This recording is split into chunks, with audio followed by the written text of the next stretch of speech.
America's cultural institutions are ideological battlefields today. Our schools have become indoctrination camps, our popular culture pushes a far-left agenda, and many of our religious institutions have replaced God with the social justice gospel. Tonight we take a deep dive into America's culture war on a special edition of Hold the Line.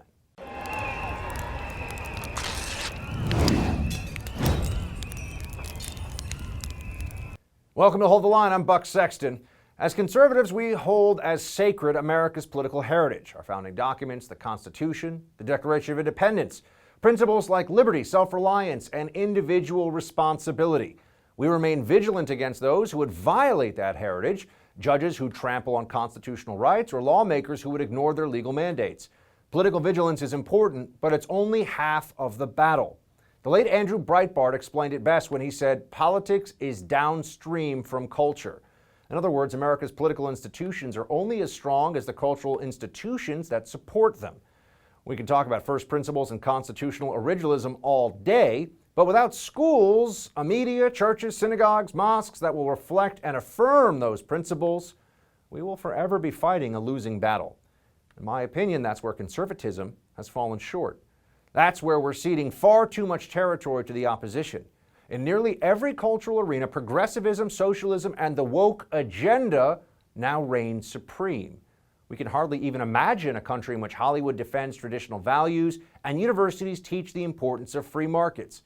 The days of John Wayne and Milton Friedman now feel like a fading dream that grows more fuzzy with every passing day. Our school system, whether we're talking about primary schools or colleges and universities, they are straight up left-wing indoctrination mills. You know it. Professors and teachers are nearly uniform in their devotion to a far-left ideology. They churn out students that are taught that America is a fundamentally evil country built on slavery, genocide, and exploitation. To a generation of graduates, the principles of the founding are little more than institutionalized white supremacy. America is more 1619 than 1776 for them. The principles that made us great have been shoved aside. Free enterprise replaced by cradle-to-grave socialism, individual responsibility replaced by collectivism, and limited government replaced by an all-powerful state. We don't even teach children anymore, all the way up through university, what makes America so special, so powerful, so unique.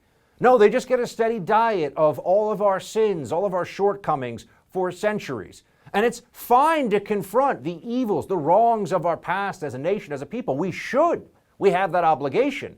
But it is unfair. It is imbalanced. It's just not right to leave out what makes this country so special, why the founding ideals, which had to be fought for, which weren't perfect from the beginning, had to be pushed on by people who were doing their best to make this the greatest country, the greatest nation state, project in democracy in the history of the world. Of course, our media is no better than academia. Americans are now subjected to an endless string of movies and television shows that have more in common with propaganda than news or entertainment. Our news media is an arm of the Democratic Party. You see this all the time. You see this by the way they ask questions of some journos and some politicians and not the others. They've demonstrated this very clearly over the last 4 years. Journalists have thrown off any pretense of objectivity. Movies like Netflix's Cuties receive international acclaim for glorifying childhood sexuality. It was disgraceful that they brought this forward, but whatever serves the agenda, they're willing to do things that you would think a reasonable person would know right up front, that there's no basis, there's no need, there's no moral necessity for this. You shouldn't do these things. You shouldn't promote these ideas. Doesn't matter. It's all part of the left-wing agenda. And if they can package it as entertainment, well, then at least they can say, we're just trying to push buttons, right? That's what they do. Or they say, what's the big problem? Why do you act like it's such a big deal? If you don't like it, don't watch it. They'll tell you that. But then they'll make sure that other programming that reflects traditional virtues and values that all Americans are supposed to share, we thought we all shared, those will be banned. Those will be pushed aside. Speaking of morality, on the spiritual front, America's churches, once bastions of traditional cultural values, they're also falling short these days too. According to most accounts, churches have seen a near catastrophic decline in attendance over the most recent decades. We see this all the time. Churches much more concerned with pushing a Democrat social agenda, Marxism, that's right, redistribution of wealth, the state taking more from some to give to others. They are not Robin Hood, they're supposed to be our spiritual leaders, looking at how we can become better human beings, not egging on the state to be even more involved in our lives while being silent about things like abortion, while being silent about politicians who are promoting the most clear violations of doctrine possible with their policies. This all further aggravates the degradation of arguably the most important institution to any functioning society, the American family. According to the U.S. Census Bureau, nearly 20 million children, more than 1 in 4, live without a father in the home. Instead of having positive male role models in their lives, a generation of young men are being told that masculinity is toxic. So what can we do about all of this? In order to defeat the leftist ideology, we have to pull it out from the roots. Tonight we'll be joined by a great lineup of guests to focus on each aspect of America's culture war I've described here and how we can get back into the fight. After the break, we'll talk to the First TV contributor Isabel Brown about the struggle to retake America's schools.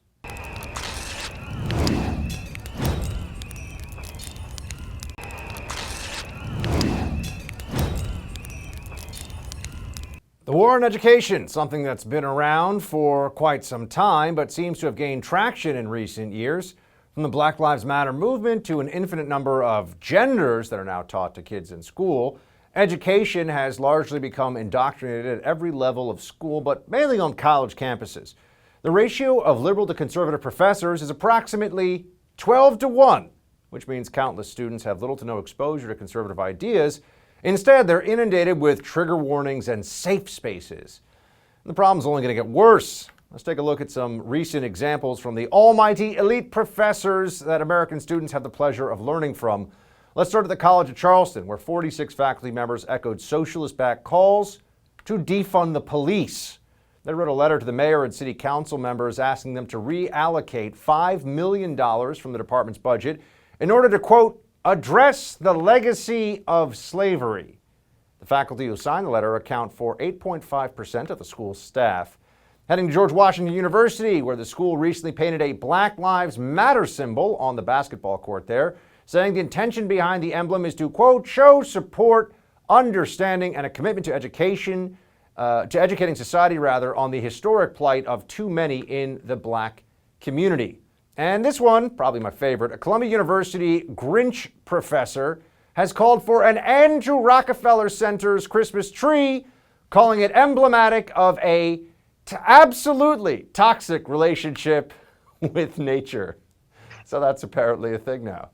How do we as a society combat this growing leftist ideology in education before it's too late, if it's honestly not too late already?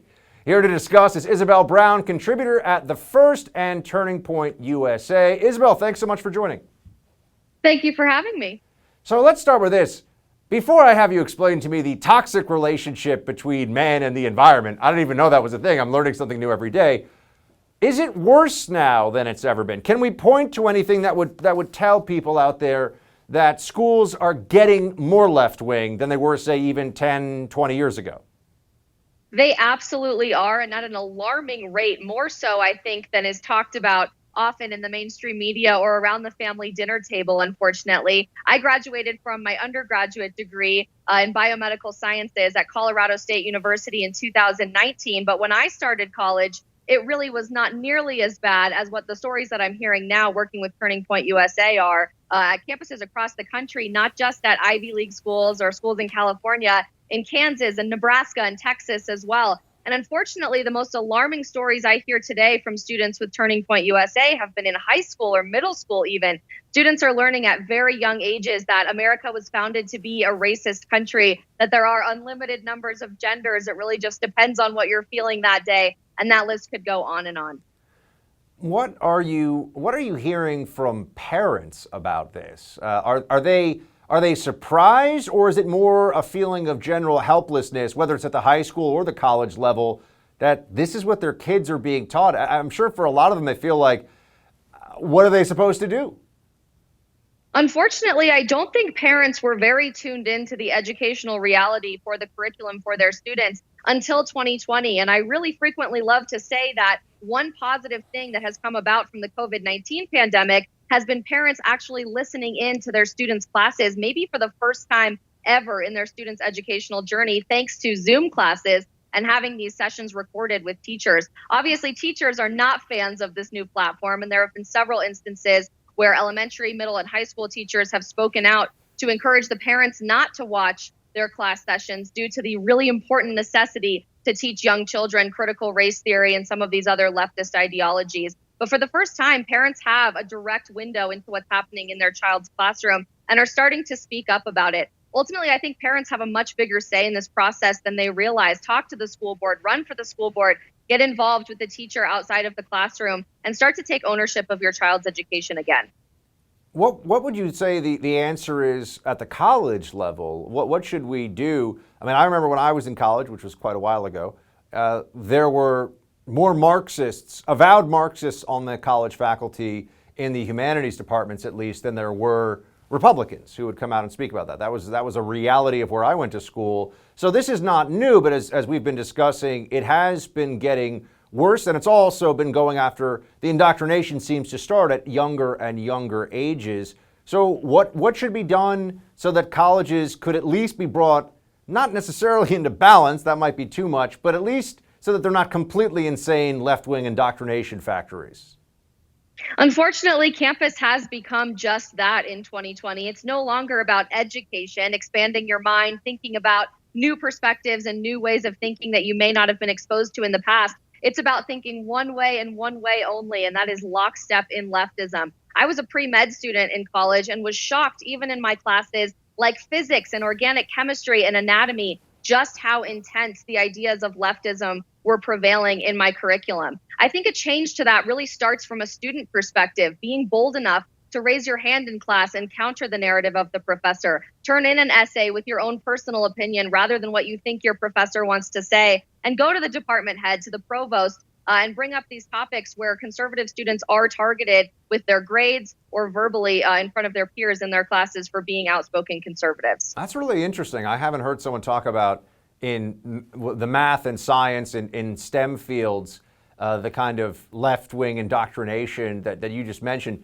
Can you give us a little bit of a sense of how that worked? Is it that your organic chemistry professor would stand up and give a lecture about BLM, or would it be influencing the actual curriculum in some way? How does that work? It really got terrible for me in my curriculum right after the 2016 election. And instead of talking about what the syllabus said would be on the class material that day, we would be discussing a border wall and why that's racist, or why President Trump's election meant that every minority student on my campus should be fearing for their life. In many classes, I had indefinite extensions on all of my assignments because of the emotional trauma after the 2016 election that was surely plaguing every 18, 19, 20, 21-year-old on our campus. And in those hard science classes, you wouldn't necessarily think that leftist indoctrination could become such a prevailing factor, given that you're looking for objective truth and fact. But I can't tell you how many times I was presented with 2 sets of chromosomes only to be told there were unlimited numbers of genders, or go through every stage of fetal development only to be told abortion was not actually ending a unique human life. It is very shocking what's happening, not just in political science and English and history classes on college campuses, but really across the board. So you were a pre-med student who was being told in classes where you're discussing the scientific realities of chromosomes that there are unlimited genders. I think that's a good way to understand just how unhinged much of this has become. But bring it back for a moment to the younger, the lower level in the education system indoctrination that is obviously going on. We know the public school system is very tied in with the teachers' unions to the Democrat Party, and that's a major base of political support for them. Is homeschooling and perhaps added to that charter schools, are those two things able to at least put a dent in this indoctrination at this point, or are the numbers still far too small?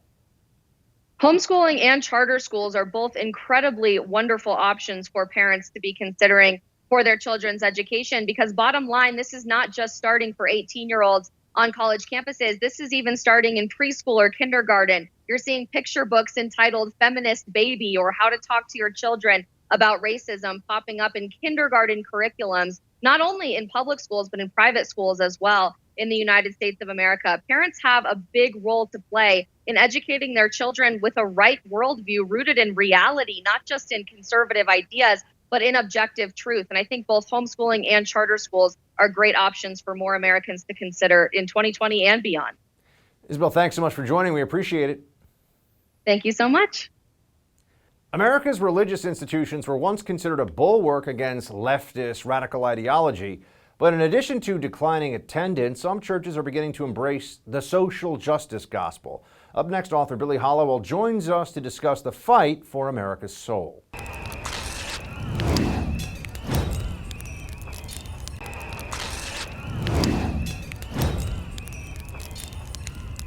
The left's war on Christianity is accelerating more and more with each passing year. We see it reflected in the data. Those self-identifying as Christian continue to decline, and religious service attendance has never been lower. This is having a disastrous negative impact on our society at large. We also cannot ignore the correlation between rising depression and detachment with the decline in religiosity. These go hand in hand. But we can't say the left is really against religion in general. In fact, they love some religion. They're simply rejecting Judeo-Christian beliefs while promoting their own politically motivated church of wokeism. This nation was founded by individuals of strong religious conviction, and their values and tenets are evident across our governing institutions. This is a good thing. We ought to protect it. To discuss this and much more, I'm happy to be joined by the First TV contributor, author Billy Hallowell, also a friend of mine for as long as I have actually been in media now, which is going on a decade, Billy. We are getting up there, my friend. So let's talk about this. Yes, good to see you. Well, let's talk about why is Christianity declining? I mean, we got Pew Research here that shows a smaller share of adults identify as Christian, while the religious nuns identifying as no religion is going up and up and up. What's happening here, Billy? Well, I mean, listen, if you look at all the things that conservatives and Christians have complained about for years, the media, Hollywood, universities, all these complaints, they've kind of gone on deaf ears. But the reason we've been complaining about it is because those arenas outside of churches, that's where you learn. And so in culture, when the left dominates all of those arenas, cancels people, removes people, doesn't allow other ideas in, you end up actually having a situation where millennials and then Gen Z are growing up entirely. And by the way, a lot of these people, their families aren't going to church because of these dynamics, outside of the church, not getting any influence that really would give them a worldview that would actually uphold faith in any way. So it's that dominance in those three arenas that we've seen perpetuated and increasing that has really led to this, I think, issue that we face. And it's actually a crisis, really. Speak also, if you would, Billy, to the religious gap that's generational. Again, Pew Research shows that these younger generations, folks that are Gen Z, millennials, they are far less likely to be religious than their older peers. What's happening here? So younger people are always less religious, but what's happening, and a lot of times people on the conservative side will say, oh yeah, people, they'll just become more religious later on. That's not happening. What's happening is there's generational replacement, which basically means millennials and Gen Z who have been conditioned to almost be, I'm going to say anti-Christian, but what I mean by that is there's no Christian or even faith worldview at all because they're not presented with it. They are essentially given this sort of religion of the self. And we see this a lot on the left, actually. I mean, the left has been doing this for a long time. It's all about me, the self, policies that reflect that. Well, now that's infested Hollywood. It's infested media. All we really see, and we're inundated, these young people, we're on our phones, all of us, and we're taking in these messages all the time. And again, those original complaints of, oh man, they don't reflect my values in Hollywood and in media. At first, that was sort of annoying. Now it's actually shaped entire generations of people. And not only that, it's going to shape the generations. I've got an 8 and a 5-year-old, right? So my generation is going to raise another generation of people even more detached from that. So again, it's a crisis that's actually manifesting itself in some really bad statistics that we're seeing around the country right now.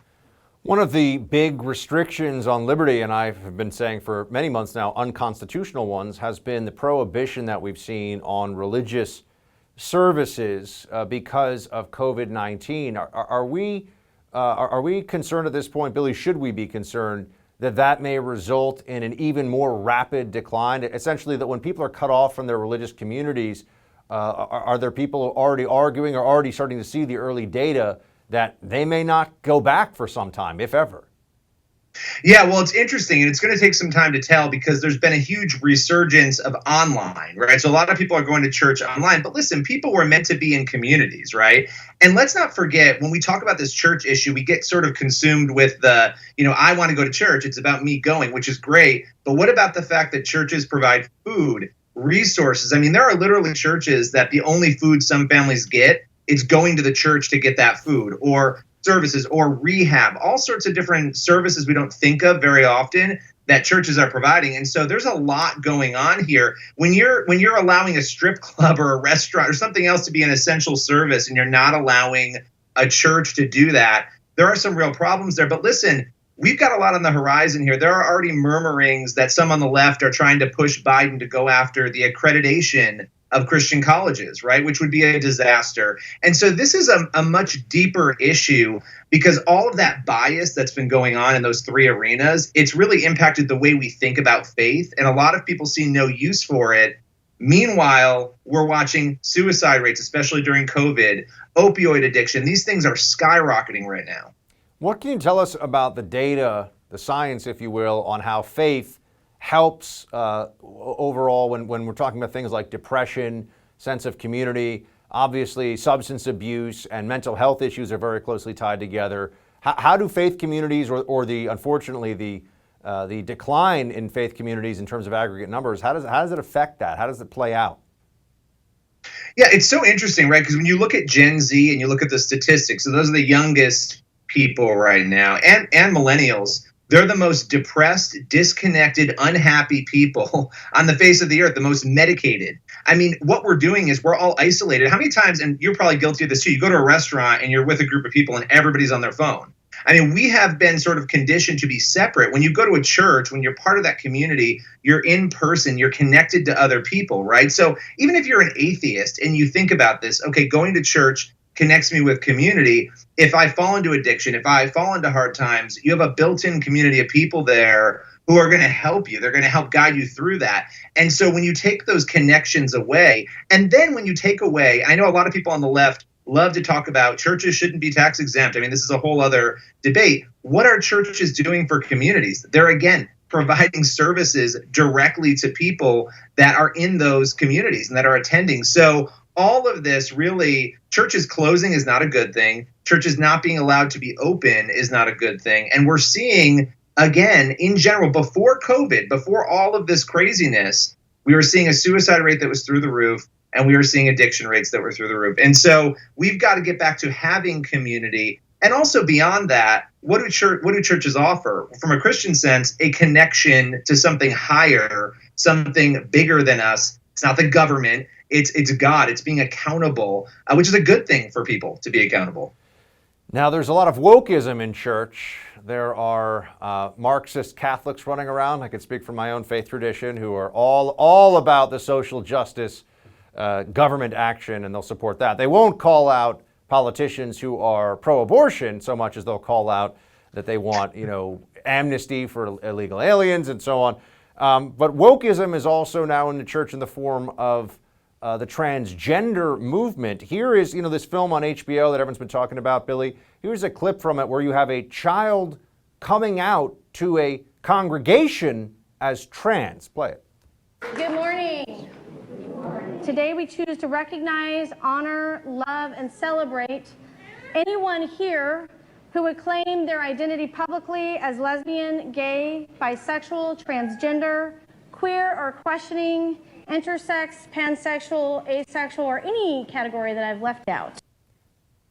Billy, what does any of that have to do with faith traditions?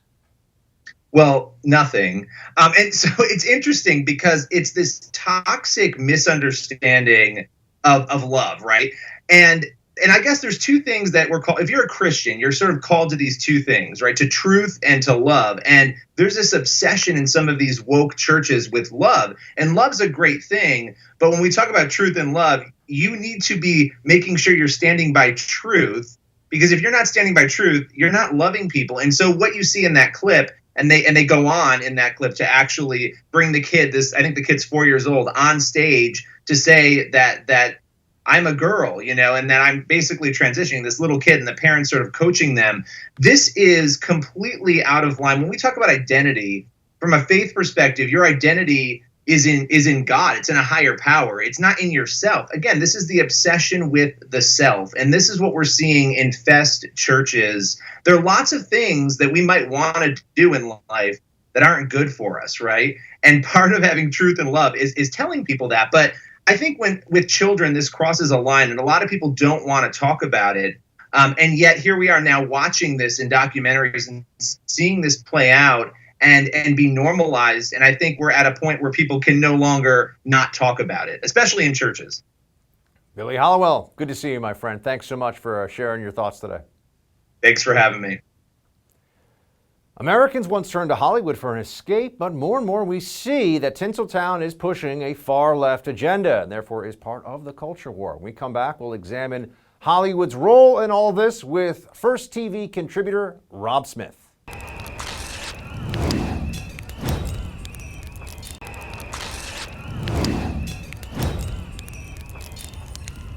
It started early, 6, 7 years old, and she would tell us, I'm a little girl. I just always knew, I just didn't know the word for it. Children before puberty do not have medical interventions. It is a social transition. We lost most of our friends and some of our family. My family really doesn't talk to me. My mother thinks I'm a child abuser. Jay was able to get his birth certificate changed to male. This is not a pleasant time to be out and visibly trans. Girl boy is a boy wants to be a girl. You identified as girl boy. Nuh-uh, me boy. We'll call you a girl later if you want. That was a glance at the new HBO documentary Transhood, which is pushing the limits of what America has understood in the past as the transgender rights movement. The film follows 4 who identify as transgender and demonstrates, quote, how the kids are challenged and transformed as they experience the complexities of their identities. Yeah. Although the film has been praised in reviews, of course, as you can imagine, not everybody's happy about it. Some conservative Twitter users have called for an HBO boycott, saying the streaming service shows parents brainwashing their children to become transgender. But our next guest disagrees, saying this documentary completely exposes the radical left progression in American culture, and everyone needs to watch it because sunlight is the best disinfectant. Joining me now is Rob Smith, host of the podcast Rob Smith is Problematic, and also contributor here to The First. Rob, great to see you. What's going on, Buck? How you doing? So you like that HBO put this out because it shows people what's really going on, but what do you think it's showing everybody who's watching this with an open mind? I think that honestly, what it's showing everybody who's watching it with an open mind is just how far the trans agenda has gone when it comes to the transing of children. Now, this is something I feel very strongly about. Everybody listening to my podcast, everybody knows that I'm a gay man. I make no bones about that. That's nothing that I feel any shame over. And the radical far left transgender agenda has now attached itself to the gay and lesbian rights movement, and now they call it the LGBTQ. And the thing about it is that I don't think that this is something that is conservative or liberal to have an opinion about this, because there are liberal gay and lesbian friends that I know that come to me privately, of course, because they can't say this publicly, but they say, Rob, I understand the rights of transgender adults to live their lives. Like, I get that. But now all of a sudden there is this enhanced focus on transgender children. And this is something that has dovetailed completely with the explosion of social media right now over the past 10 years. Now, I do believe, and this is what gets me in trouble on the right sometimes, I do believe that there are people that have been transgender, that have always been transgender. This is something that has always happened. There's cases that go back very far.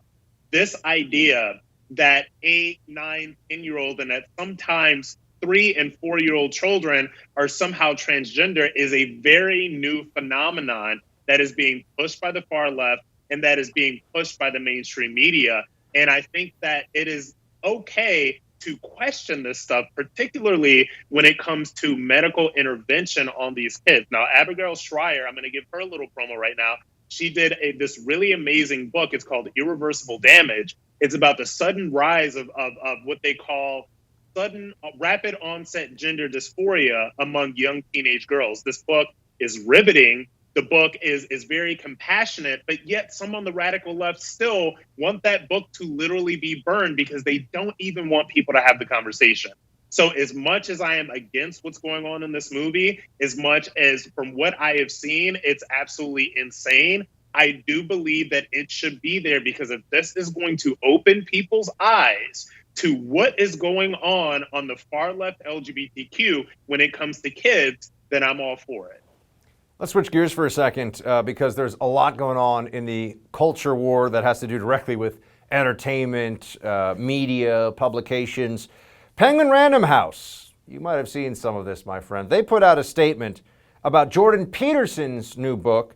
We announced yesterday we will publish Jordan Peterson's book, Beyond Order, this coming March. Immediately following the announcement, we held a forum and provided a space for our employees to express their views and offer feedback. Our employees have started an anonymous feedback channel, which we fully support. We're open to hearing our employees' feedback, answering their questions. Okay, whatever, that's a pretty bland statement.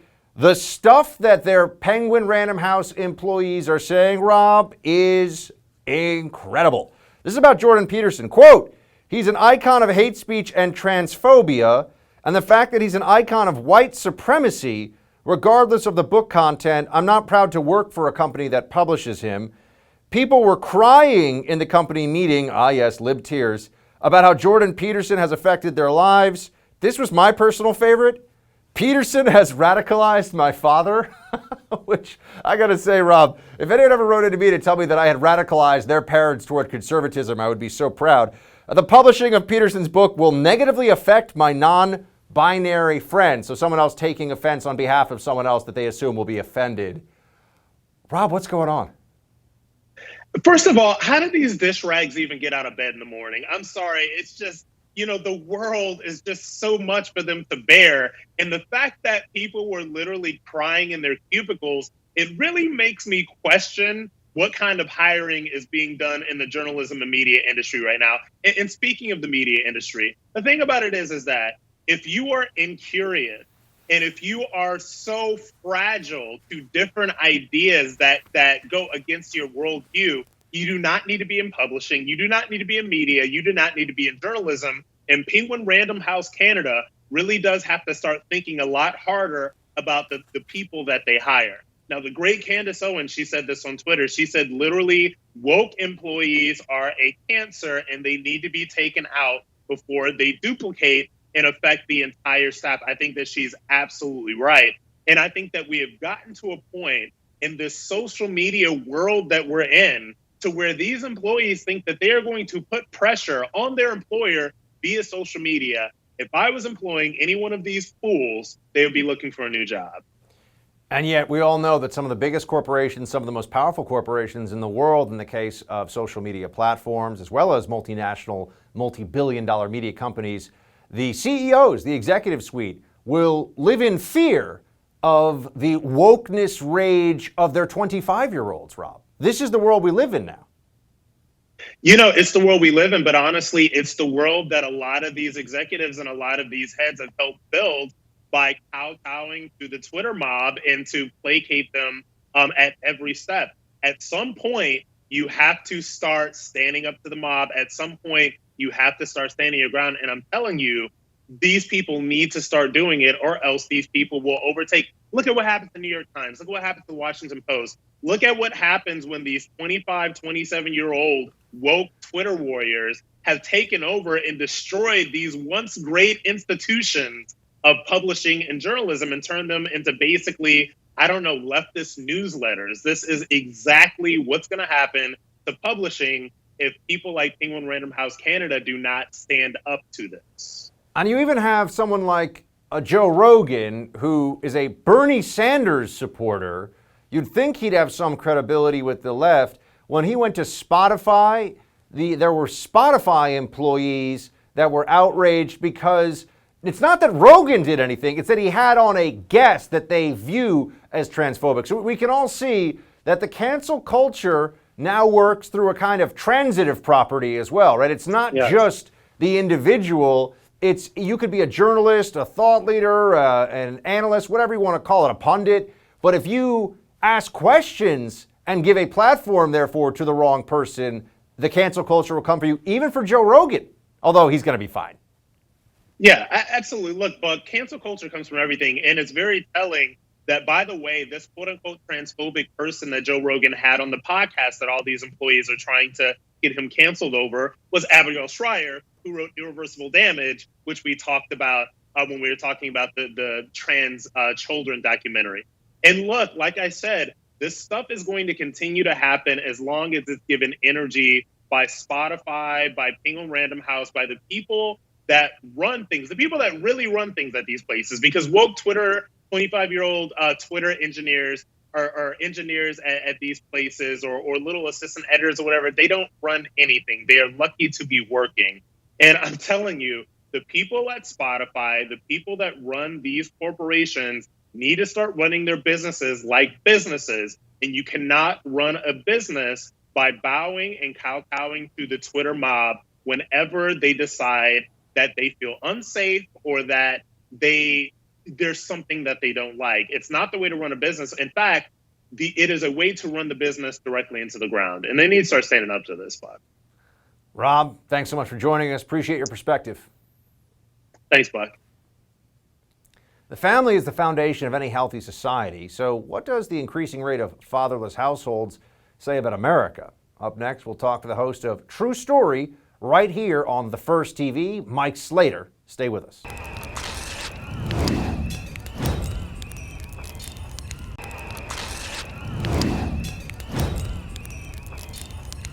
When all else fails, the final line of defense against a culture in crisis is the family. It's the base unit upon which all other institutions are built. But over the past several decades, America has seen a rapid dissolution of the nuclear family. As we mentioned earlier, the U.S. Census Bureau reports that more than 1 in 4 children now lives without a father in the home. At the same time, male role models are becoming increasingly rare, but we're also being constantly spoon-fed a narrative of hating men and blaming toxic masculinity for all our societal ills. This is not sustainable. Let's discuss the decline of the American family and the war against masculinity with my good friend, host of True Story with Mike Slater, Mike Slater. Mike, what's up, man? What's up, brother? Man, so glad you're talking about this. This is the most important issue in our country, no doubt about it. Well, let's have you respond to an intellectual that gets a lot of attention on this issue. Christina Hoff Sommers talking about what she calls the war on men. There's a style of feminism today that is unrecognizable to me. It's not about being equal to men, it's about protecting women from men, as if men are toxic. Well, a small percentage are, but the majority are nice people. I agree. You're very nice, by the way. You might even be nicer than I am, which is saying something in this business. But men in general getting attacked all the time, Slater. What's going on with that? Yeah, so toxic masculinity is the name of the game here. We've been hearing it for years now, and I'm here to say there is no such thing as toxic masculinity. It does not exist because masculinity is a virtue, and you can't have a toxic virtue. So the fruits of the spirit are love, joy, peace, patience, kindness, goodness, gentleness, self-control. You can't have toxic peace. You can't have toxic joy. And same thing, you can't have toxic masculinity. You can have not properly defined masculinity, and that's that small percentage that, well, it's actually larger than we should, and we could talk about why that's the case, but not properly defined masculinity leads men to either abdicate their responsibility in the family or be more aggressive and brutes and rapists and these terrible things. So we need to raise boys to be truly masculine. If we don't, then they act out in these other destructive ways. It is pretty fascinating to see this dichotomy in the culture and in our language, Mike, where feminism, feminists are always, just as a term, that's to be praised, right? If someone says I'm a feminist, it's like they're and if guys say it too, I'm a male feminist, they'll say it's like they're patting themselves on the back. But if you were to walk around saying I'm an advocate of, as I think you would say, and I would too, I'm an advocate of masculinity, there's a negative connotation that the culture has created around that, as though you're going around with a club, knocking people over the head and throwing them over your shoulder. Yeah, I saw there was one of these training seminars somewhere that Chris Rufo was exposed, and it had like masculinity at the top, and people in this workplace were naming traits of masculinity. Seattle public sector employees. Right. Yeah. And it was like the worst things imaginable, right? Like white supremacist and abusive and like, geez, good night, people.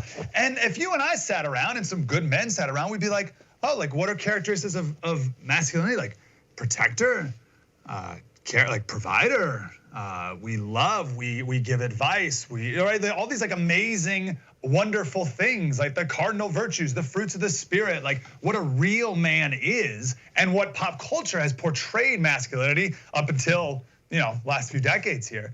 And that's what men is. But we've so lost ourselves. We're so in this. I think it's a narcissistic culture. It's a nihilistic culture. It's an atheist culture. And there is no truth and nothing matters, and men need to be more like women and women need to be more like men. All the movies today all have like the strong woman, right? Who's like, the superhero woman and everything. And you're like, well, hold on, that's a bad message for men because it's trying to get women more like men, right? But that's also a bad message for women because there's a feminine strength that's not properly defined either. So that's what these feminists do. They're trying to flip everything up on its head, and we're all screwed up because of it. You don't actually have to be able to do a really good fly kick to be strong. That's one thing that doesn't come across these days increasingly. I can't tell you how many of these shows I watch, and they'll have some 120-pound woman who's, essentially a model who, and I'm not even talking about superheroes, that's fine, that's all make-believe, but it'll be a detective story. It'll be something that's supposed to be real. And she's flipping guys over, and she's, throwing elbows in the nose and the whole thing. And I'm always saying, I don't know, not exactly highly realistic. But anyway, let's get to, and I know movies are never, but like there are some, you don't have toddlers usually flipping people over their shoulders either. So let's get to this Gillette commercial that came out. This got a lot of attention back earlier this year. Play it. Yep. Bullying. The Me Too movement against sexual harassment. Masculinity. Is this the best a man can get? Is it? We can't hide from it. Sexual harassment is taking over. It's been going on far too long. We can't laugh it off. Who's the daddy? What I actually think she's trying to say. Making the same old excuses. Boys will be boys. Boys will be boys. First of all, I hate that crap. Well, what is that even? I mean, I had two brothers. We would wrestle sometimes. If my older brother was like pinned me to the ground and choking me or something, my parents weren't like, boys will be boys. So what is this? Yeah. What world are they living in? So, I have so many thoughts here. First, do you know Jocko? You know Jocko Willink? The Navy SEAL, sure. Yeah. Okay, so everyone with young boys and girls, but boys, needs to read Jocko Willink's kids books called Warrior Kid. They're amazing. The kid in there does jujitsu. My 4-year-old, we enrolled him in jujitsu classes because of that. And that's a good example of like real pop culture influences of masculinity. But that, like, our men are being fed that garbage all day, and young boys, and I hate it. So Gillette, I got some Gillette shave gel, and it's, first of all, it's cool breeze. And it's a cool breeze. But on the cover, on the front of it, it says sensitive, sensible. You're like, what the heck is that? Like what man wants sensitive, sensible Gillette shave gel? It should be like rough skin, tough skin shave gel, right? Who are these people even appealing to? Well, I don't know. I think actually the data says that everyone believes they have sensitive skin, for whatever that's worth as a marketing thing. Everyone thinks their tough skin. I got rough skin, Buck. I got rough skin. I want shaving gel for rough skin, manly skin. I don't think you should. I don't think you should go into the hand lotion and moisturizer business, my friend. But I don't think you're going to go into the dressmaking business either. This is from the cover of Vogue magazine. I don't even know who this guy is, Harry Styles. I actually did not know who he was when I saw this, which gives you a sense of how in touch with pop culture I am. But what was fascinating to me was not that Vogue would do this and that it would get all this attention. This guy's, dressing in women's clothes, and it was that there was such an effort in the culture on the left for all these people who would never in a million, all these men on the left, this is a leftist thing, they do it to impress leftist women, all these men saying, I think that's really cool and really masculine, and I would totally do that. No, they would not, and no, they don't think that. So why are they all lying about it? Yeah, that's the trick. Remember it was a couple months ago they had Pharrell on some magazine, GQ, it was GQ, men's magazine, GQ. And every man that they interviewed was about the new masculinity. Every man was either transgender or gay or whatever. And you're like, what is this garbage that they're trying to feed us? And that's the thing, they want to create this perception that everyone's like this, that all men wear dresses or think it's okay. No, and this is, I'm really excited for 2021 because I think I'm done with the silent majority. I know our friend Jesse Kelly speaks about this all the time. No more silent majority nonsense, okay? Vocal majority. Stuff like this too. Put some pants on, man. Stop with the dresses. And I'm not sitting around anymore letting this stuff go on. And also, as the leader of this house, I am not letting these cultural inputs into this home or into my son's or daughter's soul. They're not gonna see this stuff. They're not gonna know about this stuff. Obviously, when it's age appropriate, we could talk about how it's wrong, but we are going to actively, intentionally talk about how that is wrong and this is proper behavior. I'll give you a silly example if we got a minute, Buck. This happened this morning. I'm not even kidding, this morning. My daughter, she's 2.5, she was carrying around a purse, little toy purse like my wife does, and it was like on her elbow. She was carrying it like this, right? And my son picked up a little bag and carried it like that too. I said, Jack, men carry bags like this. Girls carry it like this. That's a silly example, but like that's what I mean by the intentionality of this is how we do things. And it's okay to do that. That's what fathers are for. Did you see the transhood documentary, you know, the transgender documentary? We've been talking about it on the show, yeah, HBO, yep. Yeah, so there was a scene where there was like he's like 12 now, transgender, he's a boy, pretending to be a girl, whatever. And he's saying, I don't want to do this anymore, Mom. I don't want to go do these things and speeches, whatever. And the saddest part was the dad was sitting there at the table and he didn't say anything. He didn't speak up at all to defend his son. That it's the dads that need to step up and raise their boys and daughters properly. Step up, men. Papa Bear, Mike Slater, everybody. Good to see you, my friend. Thanks so much for joining us. You're the man, brother. Appreciate you. Yeah, dude. That's it for this special edition of Hold the Line with Buck Sexton. Good night, everybody, and shields high.